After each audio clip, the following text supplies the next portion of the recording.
Hello everyone, welcome back to my devlog series where I document the development of my upcoming roguelike. Today we're gonna start working on the map generator, starting with room generation, then the system that will assemble them into what I call a mini biome. Also, at the end of the video, I'll be talking about this project and my plans for the immediate future. It's pretty important stuff regarding this channel and its incoming content, so I'd suggest staying for it. But first, let's work on the map generation. In Food Game, still don't have a title, the map will be generated in 4 layers. The complete map, which basically represents a whole run from start to finish. This map is then separated into biomes. These are your typical roguelike levels, like the dwellings, jungle, volcana from Spelunky 2, or basement, caves, depths in Isaac. They each generate in a different way, but are somewhat consistent between runs in terms of the enemies and the layouts of the rooms. Now, we can cut these biomes into smaller chunks, called mini-biomes. These mini-biomes can generate in a unique way in order to create more diversified biomes. I'll get more into what I mean by mini-biomes later on, but for now, keep in mind, big biomes are made of these smaller biomes. And finally, everything boils down to the rooms themselves. To recap, the map generator creates multiple rooms it glues together to make mini biomes, which it then assembles into bigger biomes, which, once put end to end, make up the entire map. Okay, well, we've got a lot to cover, so let's start making these rooms. In a lot of roguelikes, these are generally handmade, crafted manually by the game's developer. The program then takes these randomly, changes some aspect of them to vary the gameplay between runs, and stitches them together to make a level. That's not how I want to do it though. I like for the program to create its own rooms, simply from a set of vague instructions. That way I can get more uniform rooms to install a generic structure that every biome shares, but at the same time I can have a lot more room variety. No two rooms will be the same and every run will have a unique map. So, how do you create random rooms?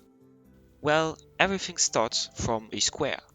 Every room begins with 4 walls, and all I need to do is add or remove bumps and corners to give the square a unique shape.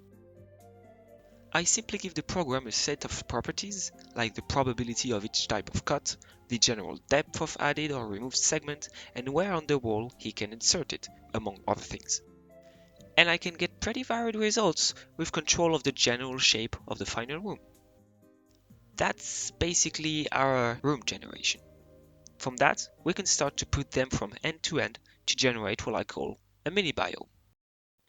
A mini biome is, well, it's hard to explain without first giving an example. Okay, so this would be a typical plains biome, at least in its shape. It would start with a mini biome called fields.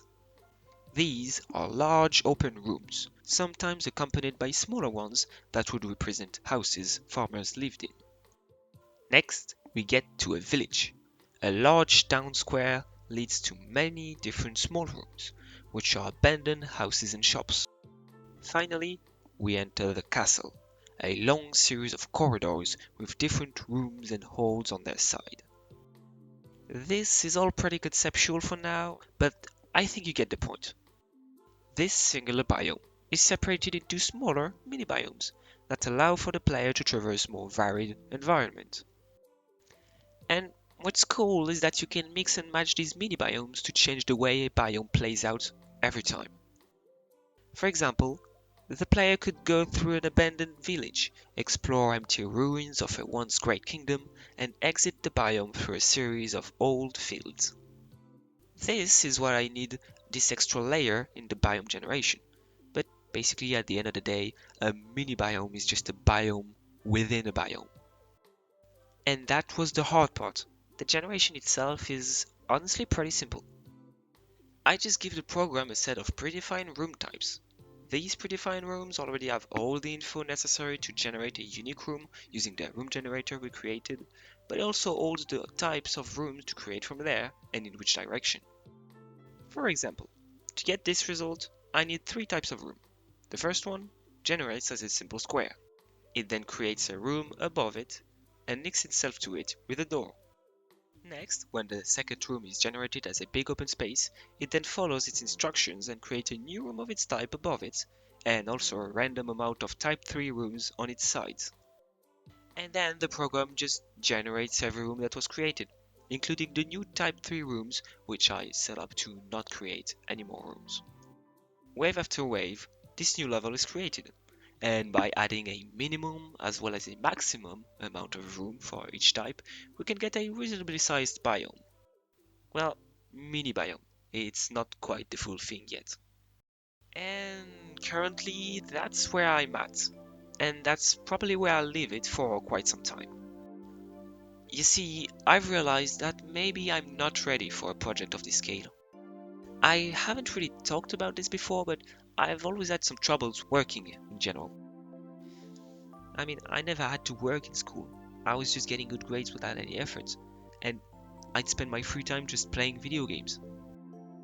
And now, since I never built the habit of working, I just can't get any progress done on anything. And when projects get pretty big, I lose motivation pretty quickly, leading to no work getting done on projects I still like. I've been learning Unity for 3 years now, and I've never actually made a complete and polished game. So, I've decided to put this project on hold and work on something else. I'm not gonna stop development on Food Game. It's a project I really like, and when I'm ready to make a complete game, I'll return to this project right where we left off. But in the meantime, I'll start working on smaller projects, short but polished, 1 hour long games I can make in a couple of months. That way I'll be able to learn a lot more in rapid successions. So then, what does that mean for this channel? Well, while you won't be seeing food game devlogs for a while, I will still be making devlogs of these smaller projects. If you're here for game dev, then it'll still be an important aspect of this channel. But I also want to take this time to develop it in many more ways and work on other, more diverse passion projects. You can expect video essays on various subjects and maybe video game challenges as a way for me to make lighter, more accessible content. But whatever it is, I hope you'll enjoy it when it eventually comes out. Well, I've been talking for quite a long time and I'm still gonna have to animate all of this later on. I'll be going now, so have a great day and see you next time.